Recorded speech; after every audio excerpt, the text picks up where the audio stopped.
ఆనాడే నేను స్త్రీ శక్తి ఇచ్చాను.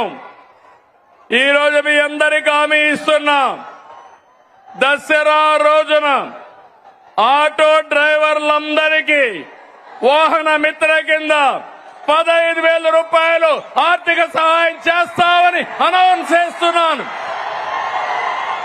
హ్యాపీనా? సంతోషమా అని అడుగుతున్నా. ఎన్నికల్లో చెప్పాం, ఎన్ని కష్టాలున్నా చేస్తాం. వాహన మిత్ర కింద సంవత్సరానికి ఆటో డ్రైవర్లకి 15,000 ఇస్తామని మీ అందరికీ హామీ ఇస్తున్నా. ఇది మంచి కార్యక్రమం అనుకుంటే గట్టిగా చప్పట్లు కూడా చెప్పండి, మంచి కార్యక్రమం అని. ఇది ప్రభుత్వానికి పేదవాళ్లపై నుండే ప్రేమని మరొక్కసారి మీ అందరికీ తెలియజేస్తున్నా.